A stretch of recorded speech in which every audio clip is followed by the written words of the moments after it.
Yeah, so I'm going to do a 5-7 minute kind of slide and then go to a demo on one of our notebooks, how you can use the Radiant MLHub API and retrieve one of the sample training data sets we have. Yeah, I mean, you were in the presentations in the morning, so I'm going to skip. Some of these slides are similar to the ones I talked in the morning. But speaking of machine learning in the geospatial world, the first element, and generally with any ML problem, is getting a good quality training data. In geospatial applications, there has been a lot of good efforts the last couple of years to generate benchmark training data sets. Biggerson is one of those, which is image annotation. Sorry, it is image labels. So you have label for each patch of 128 by 128 pixel of Sentinel-2. It is only focused over Europe. Chesapeake Bay land cover, it was mentioned in the Microsoft talk earlier today. It's a segmentation label from the Chesapeake Bay Conservancy and Microsoft AI for Earth team. It has multiple satellite imagery, all kind of mapped to the same grid from Landsat and NAPE data set. And then the Microsoft Bing building footprints, as well as the NLCD, as well as their own high resolution labels, all are mapped into a 1 meter resolution grid. So it's a very high quality benchmark training data set. But again, it's, for example, focused only in Chesapeake Bay. And then SpaceNet has been another active group in publishing several data sets and challenges along with those. So far, 6 have been completed and the 7th data set is now out. As you can see in many of these data sets, I'm going to use a term here that I think Drew used and introduced to the community for the first time, lack of geodiversity. That many of these data sets are developed, focused on problems in the developed world.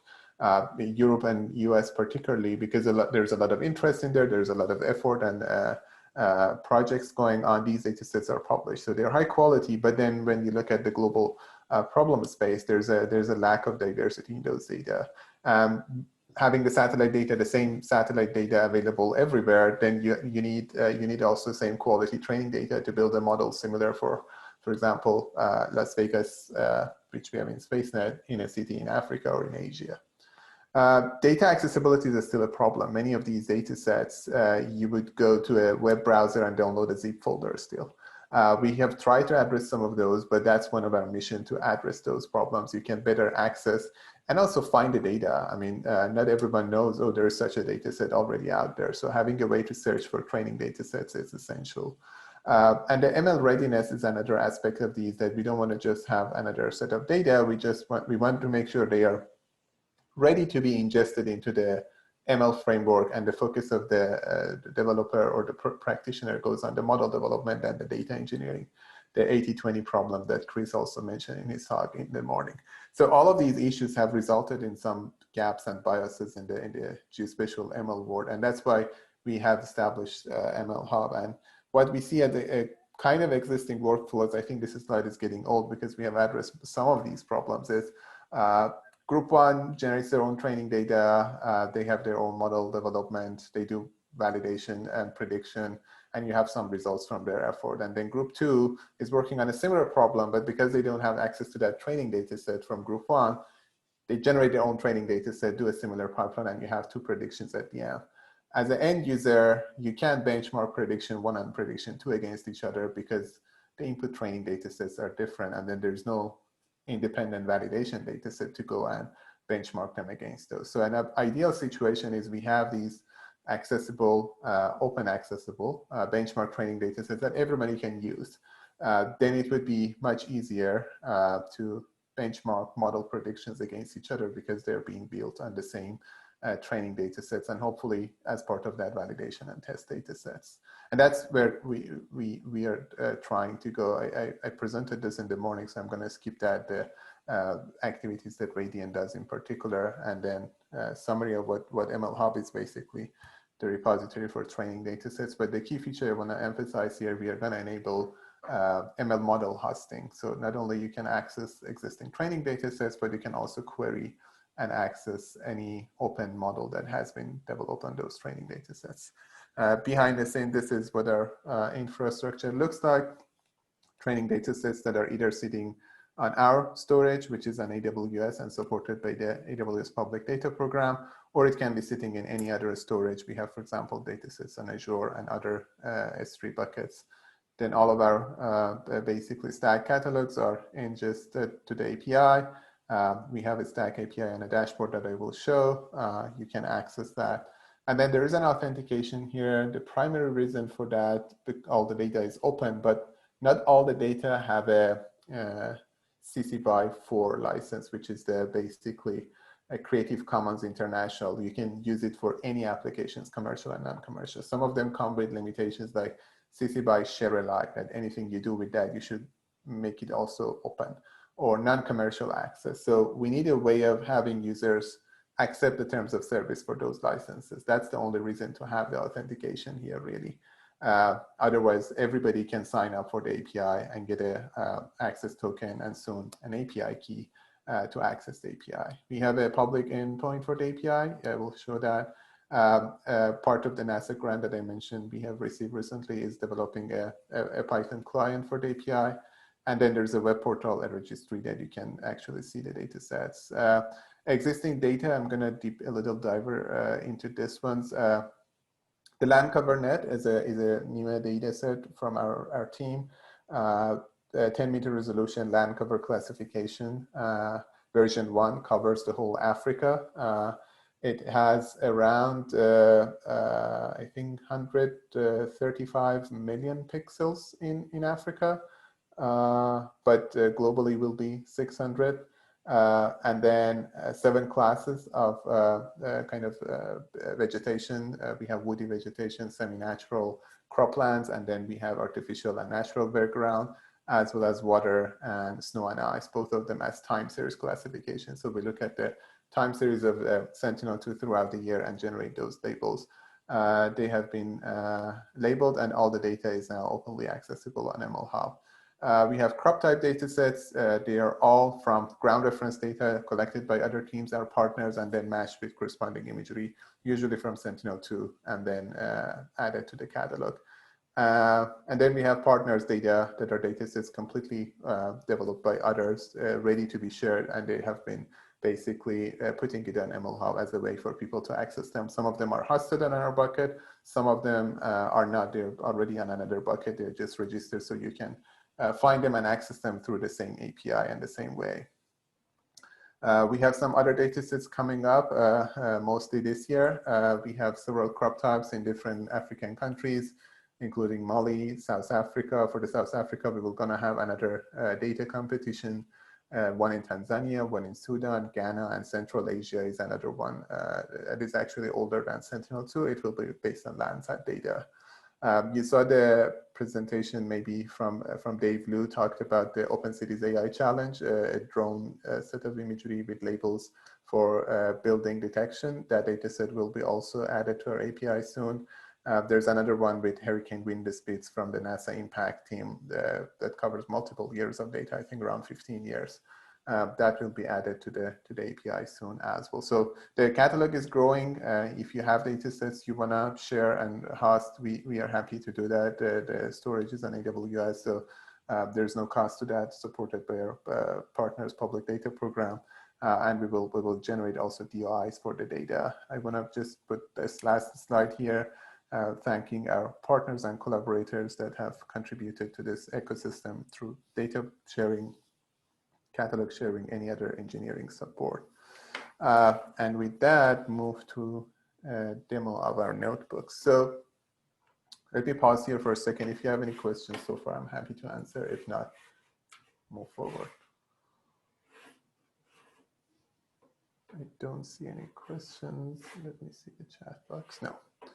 Okay, so the first thing is, if you haven't already, you need to sign up and get an access token. So the URL you would go to is dashboard.mlhub.earth. This is the login and the sign up pages in the same website. If you haven't, you go to sign up, simple information, your name, email, organization name, and sector. And that's where you accept the terms of service that I mentioned. If you have already an account, you log in, and that's where you can retrieve your access token for application. That's the only information you need to go into any programming language. In this case, we're going to use Python and Jupyter Notebook to start accessing the data. We have two other URLs here that can be very helpful. The API documentation. This is, I have opened it here. It is basically an STAC compliant API, and I think it is SAT API. Kevin can correct me if not. And there's also guidelines on to how to add the authentication if you're using the API, and all the different basically endpoints of the API for searching features, collections, and items. We're going to see some of that in action in the notebook soon. But it is on the docs.mlhub.earth, and again, the URL was available in the dashboard. The next thing, which is I think the most useful one, is our tutorial. So again, clicking on this, you will come to our GitHub page. We have a repository for MLHub tutorials. We have tried to include a notebook for any dataset that we have added to make it even more explicit. But there's a PDF guideline just walk you through the steps of creating the new account, getting the access token, and then inside the notebooks repository, let me zoom in here, you can see various notebooks for different data sets. We have an API know-how, which is the very early notebook, generic how to access the API. We have one for Big EarthNet, one for Land Cover Net. We had a couple of them also contribute by the community members around the crop type data challenge that we hosted earlier this year. So you can explore all of these. The generic one, we have put the URL also, you can run it in Google Colab if you want. But otherwise you can run them locally as well. They don't need any specific dependency. They have very simple Python requirements. But for now, today I'm going to walk you through the Land Cover Net one. I've modified it a little bit, but generally it's the same notebook basically. So there's introductory information here about, again, how to access the documentation, where to get your access token, which is the dashboard.mlhub.earth. But we also mentioned the registry page here. So there's two ways to find what collections are already available on MLHub. One is to go to the registry page. So this is our registry website, which is simply registry.mlhub.earth. Let me again zoom in a little bit here. You can see the collection of different data sets we have. We already have 14 of them. You can search by keywords and find anyone that is of interest to you. And if you click on any one of these, let's go to Land Cover Net that I'm going to use now. You see, first of all, this is what we insist on these data sets. Each data set will have a DOI to make it explicit, and the citation usually goes to the data provider. If it is our data set, it's our team's name in there. If it is others' data, it will be their own data. And if you already have a DOI for a data set from other organizations, we can include that as well. It doesn't need to be our DOI. There's a description to help you understand what is this data set about. There's always a human readable documentation, a PDF, which in this case about the Land Cover Net. We have again a description, the methodology, how the data set was generated, what steps were taken into account, because it's a human labeling effort. It has a lot of details on how we took care of the disagreements between different users who labeled things, how we generated a consensus label, what are the class definitions, how we define them, what is the time series there, the file formats, the structure and the naming of the files, and the citation and everything, and contact if you need to ask any question from the developers. This is consistent across all of the data sets. You can get all of that information. If there's any tutorials or examples, in this case, the same notebook that I'm going to walk through, and Kevin has developed this, you will see the list of them here. And then on this side, you will see the collection ID for that data set on our API. So you can grab this and go to the notebook or to your code and start accessing the data, or you can simply search on the API. I will show you how. One thing to note here, we didn't talk much today about the label extension in the STAC. Label extension is specifically for training data sets. And usually when you have the label, you want to have a source imagery for it. So in the label extension, which is in this case, this collection ID, you define what is the source imagery for this label, because you don't want to just have a label. The label usually goes with an image that was used to generate the label. or if it is like a ground reference data, a corresponding image of the same space and time that can be matched with that. That is really the purpose here, to make it again what we call ML ready, and the data is already accessible. So you usually access the label collection. You can also look at the source, but the links to the source items are included into the label collection. So let's go back to the notebook here. So this is the API endpoint. It is, again, included in the notebook, but you can see it in the documentation. Access token, so this is a very long one. I'm okay to share it here. You don't see the whole thing. And then you basically pass that to authenticate your API. In this case, we can define the collection that we are interested in.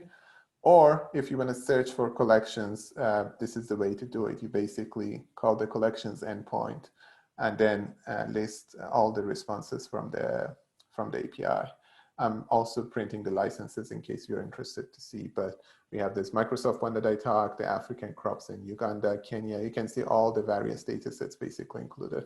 You can look at their descriptions, print out those, or citations, or any other basically metadata you need from the collection. That's another way basically to search for the data, as I said. But in this case, we want to focus on the land coverness. So we defined a collection ID here. We're going to use that to see what properties does collection has. You see the description, it goes land cover net labels. You see the license, the DOI, and the citation if you want more information about this. And this URL, if you click on this, it will go to our registry page, so you can see exactly the description of the data set and any other information you need to retrieve. The next step is, okay, so you have now the collection. You usually want to look at different items, but this is a labeled data set. So one of the first questions would be, okay, what labels are included in this data set? In this case, all the possible labels are included in the item properties. So if you retrieve that and then look through them, in this case, you will see, okay, these are the labels that this data set has. As I mentioned, different kinds of vegetation classes, bare grounds. There's a no data label, snow, ice, water, and the woody vegetation, which is the last class. So these are the various types. And when you want to download them, you can select to only download items that include a specific classes, or you can download everything. This is the part of the cell. Kevin has put a good set of functions here that basically helps you to download the data. One thing I want to note here, recently we enabled an HTTP download that would remove the requirement for having an AWS account and basically installing Boto3, authenticating that, so you can go directly and retrieve these data. This will work on most of the data sets, including land covernet, which is sitting on our own bucket. But some of the crop data that requires Sentinel-2 imagery from the Sentinel-2 bucket, which is a requester page, that still needs your S3, basically, your AWS credentials to access that S3 bucket. We are going to add those imagery independently to our own bucket to make it easier for you. But for now, most of the data on our own bucket will work with the HTTP download. There's multi-threading as well to speed up the downloading. And then basically this is the main function that calls the URI that you pass, which is the API endpoint. If you define any specific classes, for the purpose of the demo, we have a maximum items downloaded. We don't want to download the whole thing, which is a lot of items. And then you basically start downloading here. You're doing a thread pool of 20. You pass the collection ID, which we selected at the top. And then in this case, I'm just downloading one. I have downloaded this already, but I'm going to do it.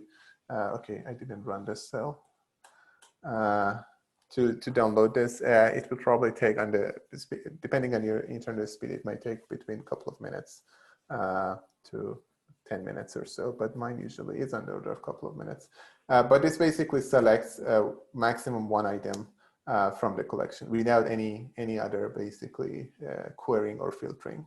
Another option you have is, okay, I want to, for example, download in a specific class. So pick a chip, download that, but a chip that has, for example, artificial background or something like that, or any other class that you're interested. You can pass that here and download the data. As you see, this may take a while or an order of minutes to download. So this is how you usually download the data. One of the key things we are going to enable moving forward is similar to the intake stack, how you can better use this in a more kind of interactive mode with the data, or intake all the data at the same time to your development pipeline. You don't need to download the data. But the basic requirement is having the API access and being able to query the data and find the appropriate labels you want. The chips in this case are 256 by 256. I'm going to also show you some of the chips here since we have time. And then go through your questions if you have any. But let's wait another 20 seconds for this to finish. I have more cells down here. I wasn't sure if you have time, so I put it down there. But I'm going to visualize one of them just as a sample and walk you through one of the kind of label definitions we have here. One of the things with using humans to label images, there is always some uncertainty and some judgment. For example, with the cloud labeling contest we are running now, there was some question today about, okay, is this type of cloud or this type of like very shallow and thin cloud that I see in the image a cloud?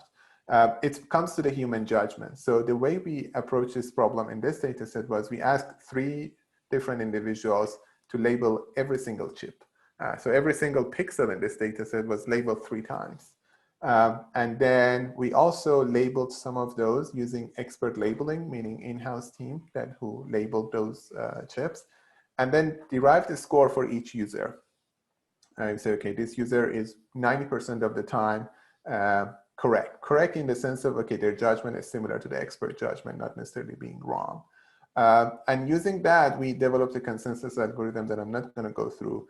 But at the end, we publish the labels and we also publish a consensus score. So for each pixel, you can see how what was the degree of agreement between the 3 different users. So let's just open one of these files. This is, for example, the label that was downloaded. And I should add that when you download the data, it basically adds to a local folder to your repo. You see different tile IDs with the name of the data set, and between there, you see different time snapshots. We have the whole time series of Sentinel-2 for that chip, as well as the label itself. So you can see all of that locally. That's why it takes a lot of time, because it downloads all of the time series throughout the year for Sentinel-2, but at the 256 by 256 pixel level. So here you see the labels from that 256 by 256 chip. Yellow, or the 7, is basically semi-natural vegetation, and 5, which is the greenish, is woody vegetation. But there are 3 regions here which look like abnormally labeled, and there are 2 which in this case is actually bare ground. And the reason is, okay, there was some consensus issue probably between the users. So when you're using these labels, you need to use them along with the consensus score to make sure, okay, they are in agreement with each other or they are not. So if you plot, I think I forgot to plot it here. Yeah. If you plot the other band of data, you see the consensus score between the users. And as you can see, there are these regions that have very low consensus score, around 40%, while the others are like 80 to 100 or so. The reason you see this blockiness is that originally the data was labeled at 32 by 32 chips. But these regions that have lower, basically, consensus score, it means the labels should be treated with caution in some sense. You can either tell your model to treat them as uncertain labels, or you can exclude them, or you can just include them to be as noise in your data. It really depends on the applications, but having that consensus score helps you use the data more intelligently, I would say. You can also look at the kind of RGB bands from this image at 2 different times. And this is how they were labeled, not just using one image, which in this case, I think this is like end of the year in December, but looking at the time series. This is, for example, from January, and you can see a lot of bare grounds here, but these are not bare grounds because later in the year, they will have natural vegetation grown in there. So the definitions are based on the time series in this specific data set. Okay, so I'm going to stop here, and then based on the questions, if needed, we can jump on any other topics. But feel free to either unmute yourself or type in your question, and I will be happy to take them.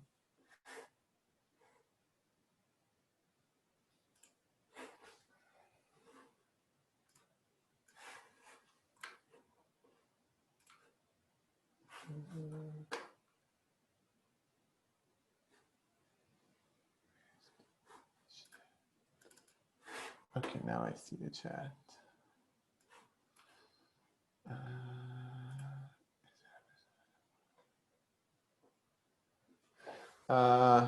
Brian has a question. Yes, Amanda, so yeah, exactly. It's about agreement between the users, not necessarily being correct or incorrect. At the end, first of all, something to know that this is 10-meter resolution data. At the end, every human will have some uncertainty and error. We can't necessarily decide on all the labels. But the point was having a consensus or agreement between the users so we have a better judgment on that label. That's really the key aspect here. There's nothing like correct or wrong. And now we have labeled it in the data set is the same thing, that these are consensus scores. Thank you, Scott.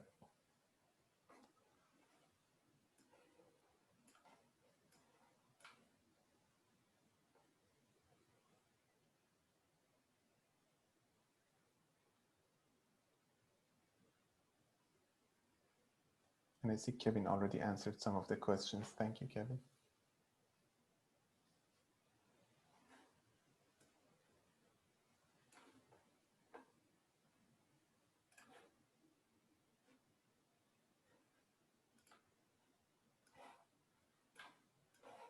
Any other questions or topics? Yeah, one of the things we are going to do later this year as part of our NASA grant is conducting a more, I would say, widespread user survey on how people, developers, particularly ML users, are interested in using training data sets from such an API. So when we develop the Python client, we can have a basically better accommodation for different methods or applications. So we will be in touch. I mean, particularly we will use our MLHub Slack channel to reach out to users, and some of the users have already signed up.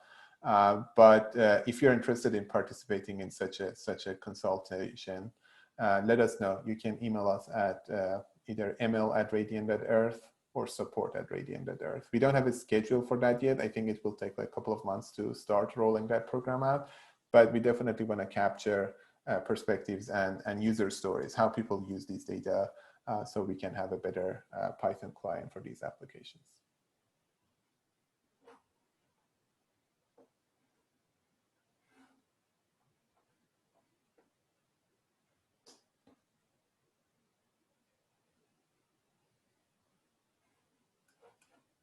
Cool. If there's no further question, I think we can wrap up the session. Thank you, all of you who stayed up to the very last session.